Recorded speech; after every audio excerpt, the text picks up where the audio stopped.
일단 최진 대통령 리더십 연구원장 모셨습니다. 어서 오십시오. 네, 안녕하십니까. 저희가 앞서 출연을 했었는데 다시 모셨습니다. 네.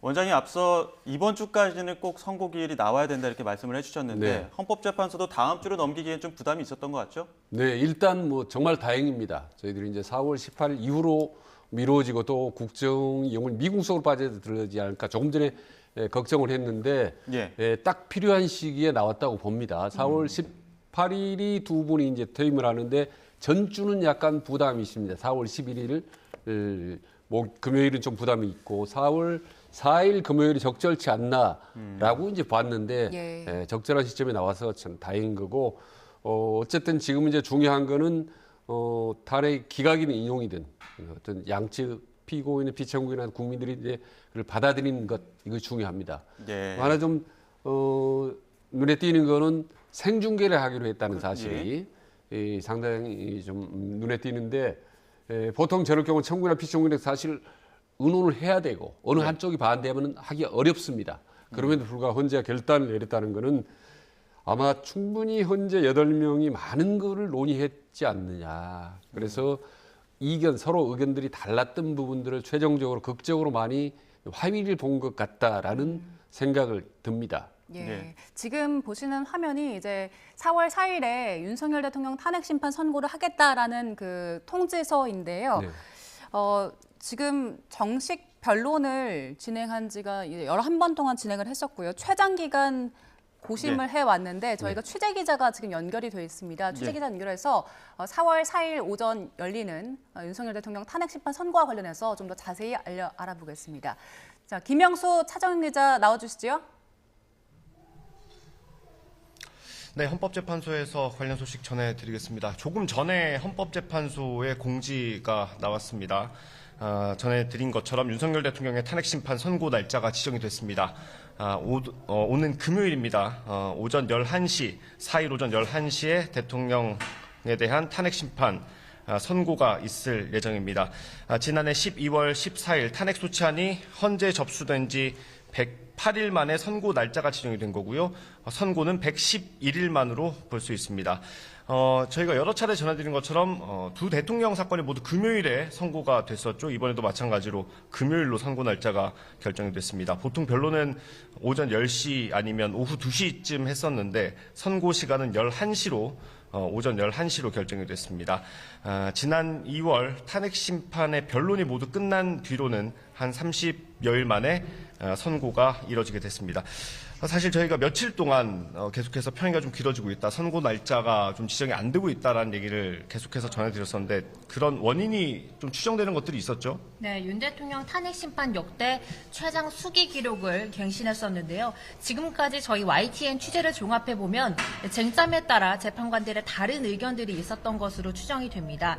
여기서 의견이 다르다는 건 탄핵 인용이냐, 기각이냐, 또 각하일 수도 있고요. 또 아니면 쟁점에 따라 탄핵 사유가 되는지 안 되는지에 대한 의견일 수도 있습니다. 예를 들어 계엄 선포에 대한 절차적 정당성이 쟁점이라고 보면 사실관계에 따른 판단이 다를 수도 있고요. 또 사실관계에 대한 판단은 같더라도 이게 탄핵에 이를 만한 정도인지 탄핵 사유가 되는지 안 되는지 다를 수 있다는 겁니다. 결국 선고일 결정문이 나오는 걸 봐야지 왜 이렇게 늦어졌는지 추론해 볼 수 있을 것 같습니다. 네, 선고 날짜가 지정이 되긴 했지만 결정이 어떻게 나왔는지 그리고 결정을 했는지까지 우리가 확인을 할 수는 없는 상황입니다. 탄핵 인용인지 기각인지 또는 각하인지 재판관들이 종합적인 의견을 내는 걸 평결이라고 부릅니다. 이걸 이제 표결에 대한 의미가 있는 것인데 과거 박근혜 전 대통령 탄핵 심판 같은 경우는 당일날 선고 당일날 평결을 했다는 얘기가 들리기도 합니다. 최대한 보안을 유지하기 위한 조치로 분석이 됐는데 이번에도 그럴 가능성이 없지 않을 것 같습니다. 왜냐하면 박근혜 전 대통령 사건 같은 경우는 오전 11시에 선고가 됐었는데 이번에도 선고 시각이 11시로 지정이 됐죠. 그러면 직전에 평결을 한 뒤에 선고할 가능성도 배제할 수 없을 것 같습니다. 아무래도 사안 곳곳에 이견이 있었기 때문에 그런 절차를 밟을 가능성이 있을 것 같고요. 그렇다면 이 선고하는 날 윤석열 대통령이 직접 출석하게 될지도 좀 관심인데 어떻습니까? 네, 앞서 윤 대통령은 11차례 진행된 탄핵심판 변론기일 가운데 8번 출석을 했습니다. 구속된 상태에서도 매번 구치소와 헌재를 오가면서도 재판에 출석을 했는데요. 그런데 지난 8일에 석방돼서 지금은 용산 한남동 관저에 머물고 있습니다. 구치소에 있을 때도 출석이 제한돼 있었던 건 아니지만 몸이 가벼워졌다고 봐야 할 것 같습니다. 그래서 선고일에도 나올 가능성이 있다는 분석인데요. 다만 법적으로는 피청구인이 나오지 않더라도 선고하는 데는 문제는 없기 때문에 어떻게 될지는 두고 봐야 될 것 같습니다. 예. 네, 아직 고민할 부분들이 좀 많은 것 같습니다. 워낙 또 많은 사람들이 몰릴 게 예상이 되고요. 또 경호상의 문제, 현직 대통령 신분이기 때문에 경호상의 문제를 고민하지 않을 수 없습니다.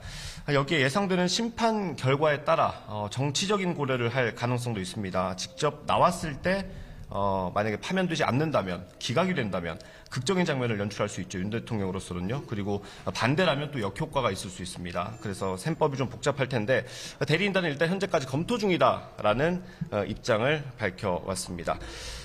과거와 마찬가지로 이번 탄핵심판 선고도 생중계하기로 했죠? 네, 그렇습니다.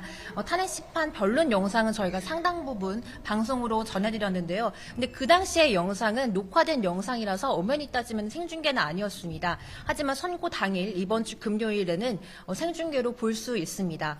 헌법재판소는 조금 전 공지를 통해 선고기일 심판정 상황이 생중계된다면서 또 일반인들의 방청도 허용된다고 밝혔습니다. 앞서 노무현 박근혜 전 대통령 사건 선고 때도 생중계가 결정되면서 그대로 송출이 됐는데요. 국민의 알 권리 등 종합적인 판단을 하게 될 것으로 보입니다. 이것도 재판관 평의를 통해 결정이 됐는데 결국 생방송을 결정하게 된 것으로 보입니다. 네, 탄핵심판 포함해서 헌법재판소의 결정은 단심제라서 이의제기 절차가 없습니다. 주문이 선고된 시점부터 효력이 발생하게 되는데요. 만약에 기각이나 각하가 된다면 윤 대통령은 곧바로 대통령 직무에 복귀하게 됩니다. 노무현 전 대통령의 경우 기각이 되고 바로 청와대로 출근한 적이 있습니다. 윤 대통령도 만약에 금요일 선고에서 기각이나 각하 결정이 나온다면 곧바로 대통령실로 출근할 가능성이 있어 보입니다. 만약에 탄핵이 인용된다면 어떻게 되는 거죠? 네, 인용도 마찬가지로 재판관이 주문을 읽는 순간 효력이 발생합니다. 박근혜 전 대통령 사례를 보면 3월 10일 11시 21분 기준으로 파면한다고 결정문에 이렇게 고지가 되어 있고요. 이 시간에 피청구인 대통령 박근혜를 파면한다라는 주문을 읽었습니다. 이 시간까지 결정문에 담기게 되는 셈인데요. 윤 대통령이 만약에 파면이 되면 관저를 비우고 사저로 가야 합니다. 박근혜 전 대통령의 경우에도 파면 선고된 지 사흘째 되던 날 삼성동 사저로 이동을 한 바 있습니다. 네, 오는 금요일입니다. 4일 11시 윤석열 대통령에 대한 탄핵심판 선고 기일이 잡혔습니다. 지금까지 헌법재판소에서 전해드렸고요. 상암동 스튜디오 나와주십시오. 네, 헌법재판소 연결해서 지금까지 속보 내용 좀 정리를 해봤고요. 계속해서 최진 원장님과 함께 지금 이 상황 조금 더 짚어보겠습니다. 자, 지금 앞서 그 생중계와 관련해서 이야기도 했었고, 보통은 그 선고 시간을 11시로 지정한 이유, 보통 변론이 10시, 오전 10시 아니면 오후 2시에 했는데 선고 시간은 11시로 결정했습니다. 지금 관련 내용 들으셨을 때는 좀 특이한 점 있으셨습니까? 일단 선고 시간이 10시에 11시는 큰 의미는 없다고 봅니다. 예.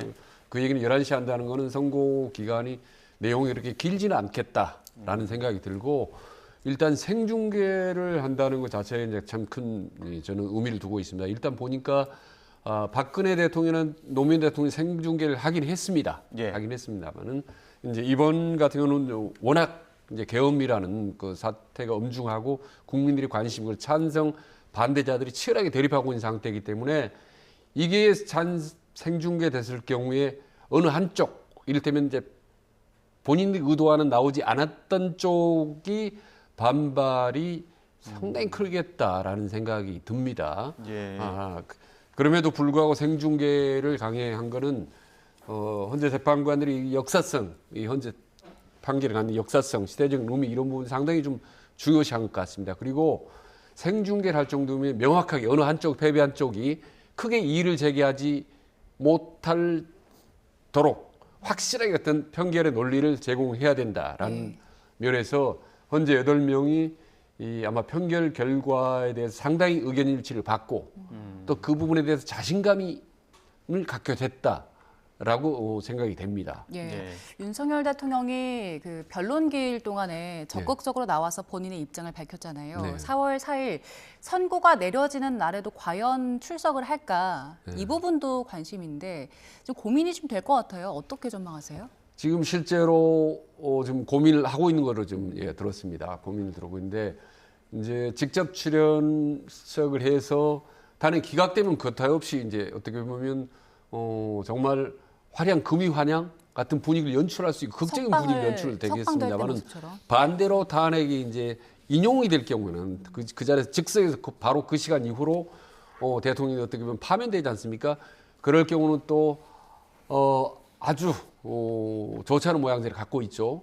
그럼에도 불구하고 이 시간 현재는 검토 출석하는 쪽으로 좀 더 무게 중심을 두고 있다. 변호인단 쪽에서 지금 그런 정보가 좀 들어왔습니다. 예. 막판까지 그 부분 고민할 것 같습니다. 예, 그 헌법재판소 저희 취재 기자들 전원에 따르면은 지금 이제 평의 과정을 거치고 나서 예. 선고일 이전에 평결을 해야 되지 않습니까? 예. 그 평결 여부는 아직 나오지 않았다고는 했지만 네. 그럼에도 불구하고 헌법재판관들의 어떤 의견들은 모두 이제 명확하게 이제 의견이 확실하게 섰다 이렇게 봐야 되는 겁니까? 네, 제가 보기에는 어느 한쪽으로 결론이 저는 섰다고 봅니다. 만약에 이게 뭐 반반이라든지 어느 한쪽으로 상당히 좀 뭐 5대 3이라든지 이렇게 나눠졌다면 아마 생중계를 하지 않았을 가능성이 높다고 보는 거죠. 예. 그래서 어느 한쪽으로 충분히 집약이 됐고 이 평결 결과가 최종적으로 공개를 돼도 충분히 국민들이 납득할 수 있겠다라는 어떤 논리의 법리에 대한 자신감을 가졌음을 좀 많이 좀 느껴집니다. 예. 예. 헌법재판관들 그 지난달 25일에 평일을 마치고 굉장히 오랜 시간 장고를 이어왔는데 네. 가장 고민이 깊었을 지점, 가장 치열하게 맞섰을 지점은 어디라고 보세요? 저는요, 그게 저는 전원일치 쪽으로 판결을 하는데 상당히 고민했다고 봅니다. 이게 기각이든 인용이든 간에 이게 몇 대 몇으로 갈라지지 않습니까? 그러면 판결 이후에 또 국론의 본연이라는 양측 간의 충돌이 상당히 그런 가능성이 위험성이 높습니다. 그렇기 때문에 어느 한쪽이더라도 가능한 한 전원일치 쪽으로 결론이 나야 최종적으로 문제가 적겠다라는 부분이 판단했을 거고, 그리고 설령 소수 의견, 말하자면 보충 의견이 있다 하더라도 그 부분을 어떤 식으로 국민들이 알리냐. 예를 들면 만약 이번에 인용으로 탄핵 인용으로 판결될 경우에 기각한다라는 보충 설명이 있지 않겠습니까? 절차에 문제가 있다라든지, 그럼 그런 부분들을 어떻게 소수 의견을 국민들한테 제시하느냐. 이걸 자칫 잘못 제시하면 어느 한쪽의 지지층에 불을 지를 수 있거든요. 예. 그렇기 때문에 어느 한쪽의 논리, 찬성하면 찬성의 논리를 탄탄하게 하고 반대자의 논리는 또 정교하게 해서 국민들의 어떤 충돌에 최소화할 수 있는 이런 마지막 판결문의 조율, 이런 부분이 저는 가장 시간이 많이 걸렸다고 보죠. 예. 설령 어느 한쪽으로 완전히 집약이 됐더라도 그런 문자 하나, 토시 하나하나 이런 부분에 따라서 완전히 이 국민적인 국가적인 분위기, 예. 이게 지지층들의 어떤 이 기류가 달라지기 때문에 이런 부분에 대해서 마지막까지 저는 토시 하나까지 고민하느라고 시간이 좀 많이 걸렸다고 저는 보는 거죠. 그 정치권의 갈등도 최고조에 달하지 않았습니까? 선고기일이 지정이 안 되다 보니까 예. 그 지정된 상황에서도 지금 한 3일 정도 남은 상황인데 네. 정치권의 목소리, 정치권의 갈등이 더욱더 좀 최고조에 더욱더 좀 치달을 것으로 보입니다. 어떻게 좀 예견하십니까? 저는 일단 선고를 하겠다고 공표를 했기 때문에 저는 기다릴 수밖에 없다. 왜냐하면 아직까지 어느 한쪽으로 기각이 진용될 전혀 모르는 상태이기 때문에 저는 당분간은 3일 동안 태풍 전야처럼 조용할 수밖에 없다라고 보고, 예. 그리고 저는 일찍이 이제 YTN에도 그런 말씀드렸습니다만은 이번 판결은 너무 빠른 건 바람직하지 않다. 예. 왜냐하면 보수, 진보, 진영진은 워낙 첨예하게 대립하기 때문에 헌재가 마지막까지 고민하는 모습을 보여줄 필요가 있다라고 하는, 서둘러서 신속하게 하는 것은 절대로 그 후폭풍이 만만치 않다라고 저는 여러 번 말씀드렸거든요. 예. 그런 점에서 이번 4월 4일은 그런 적정하다, 아주 적정한 정치적인 판단, 정무적 감각을 가진 사람이 절묘하게 날짜를 선택했다고 보는 거죠. 예. 4월 4일. 예. 어떤 결정이 나오든 혼란은 상당할 걸로 전망이 되는데 그 결과 따라서 각각 뭐 복귀냐 아니면 파면이냐에 따라서 어떤 파장 예상됩니까? 정말 이게 이제 어느 쪽으로 판결이 나든 간에 양측 간의 어떤 뭐 불복 기류 이런 건 크겠습니다만은 특히 저는 개인적으로 볼 때 반응이 이게 탄핵이 기각됐을 경우에 이 파장이라든지 이거는 충돌은 상상을 초월할 거라고 봅니다. 그러니까 탄핵이 인용됐을 때보다 기각됐을 때 그 반발이나 이게 저항의 강도가 훨씬 더 저는 높다고 보는 거죠. 예. 다만 그래서 지금 필요한 거는 윤석열 대통령이나 혹은 이재명 대표가 우리 그동안 방송에서 여러 번 요구했던 승복의 메시지를 내야 된다고 봅니다. 사실은 예. 그 이후로 어떤 법적 절차를 가하지 않는다 이런 표현이 아니라 국민들이 이제는 어떤 결과가 나와도 받아들여야 된다는 그러니까 국민 분노나 충돌이라든지 국론 분열을 최소화할 수 있도록 이런 메시지를 양측에 내는 것이 오히려 탄핵 이후에 중도층 흡수라든지 국민에 대한 명분이라든지 이런 부분에서 바람직하다고 보는 거죠. 예. 특히 당사자인 윤석열 대통령 입장에서는 지금쯤은 그리고 탄핵되기 이전에 지금 한 3일 있지 않습니까? 이 기간 동안에 정말 국민에 대한 마지막에 국가 지도자로서 어떤 당부를 하는 그런 메시지가 꼭 저는 필요하다고 보는 거죠. 예. 자, 지금 저희가 오늘까지 좀 오늘 이 헌법재판소에서 선고기일 통지한 상황을 좀 정리해서 전해드리면 지금 보시는 이 화면이 헌법재판소에서 선고기일을 통지하는 그 통지서입니다. 네. 그러니까 헌법재판소가 보통 이제 선고기일을 공지하기 전에 청구인과 피청구인에게 이렇게 보시는 것처럼 통지서를 발송을 하는데 이게 발송이 된 것 같고요. 어느 한쪽에서 이제 발송을 된 그 이 통지서를 받다 보니까 한쪽에 통해서 오늘 그 4월 4일 날 선고기일이 있을 것이다 이렇게 먼저 이야기가 나왔고 네. 그 이후에 헌법재판소에서 다시 한번 4월 4일 11시에 윤석열 대통령에 대한 선고기일이 지정이 됐다 이렇게 또 다시 한번 전해진 그런 상황입니다. 그렇게 해서 지금 관련 상황들을 최진 원장님과 함께 짚어보고 있는데요. 이번에 그 윤석열 대통령의 탄핵 심판에서 헌정사 처음으로 소수 의견이 담길지 이 부분도 좀 관심을 모았거든요. 이건 어떻게 보십니까? 소수 의견이 담길까요? 그러니까 소수 의견은 보수 의견은 약간 차이는 있습니다만은 어쨌든 반대자의 목소리 아니겠습니까? 근데 이 부분은 분명히 담겨야 될 겁니다. 왜냐하면 양쪽이 이렇게까지 팽팽했던 적이 없었지 않습니까? 사실은 그렇기 때문에 반대자 입장을 담되 다만 그 반대자들이 충분히 승복할 수 있도록 그렇구나라고 예. 납득이 될 수 있는 그런 문구와 내용으로 해야지 만약에 반대자를 자극할 수 있는 그러니까 소수 의견이 너무 문장이 자극적이거나 정치적으로 어떻게 보면 선동 효과를 가져올 수 있는 그런 문구나 내용이 들어간다면 정말 파장이 걷잡을 수 없는 거죠. 예. 그런 예. 부분에 대해서 내용은 담되 최대한 순화시키고 좀 정교하게 설득력 있는 그런 내용으로 조율을 해야 된다라고 봅니다. 네, 탄핵 정국 이후에 그 헌법재판소 안에서 연일 시위가 거세게 벌어졌고 지난 주말에도 굉장히 많은 분들이 모였거든요. 이제 4월 3일까지 남은 날 동안 헌재 일대는 그야말로 초비상 상태일 텐데 네. 일단 경찰 쪽에서는 진공 상태 정도로 만들겠다라고 입장을 밝혀왔었는데 경비 더 철저히 해야 될 것 같습니다. 어떻습니까?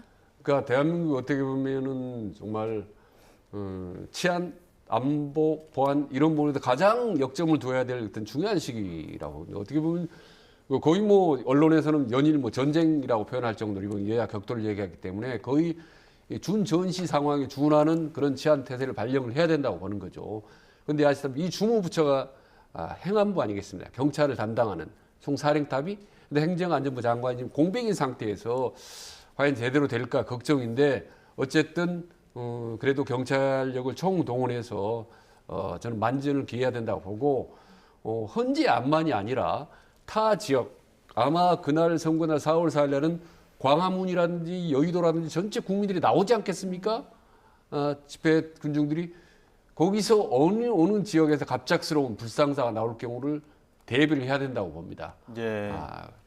그래서 특히 이 과거에 같은 걸 좀 표현하자면 뭐 자해 행위라든지 이렇게 갑작스러운 그런 돌발 행동도 나올 수 있도록 곳곳에 경찰력을 배치해서 좀 만전을 기해야 된다라고 생각을 하고요.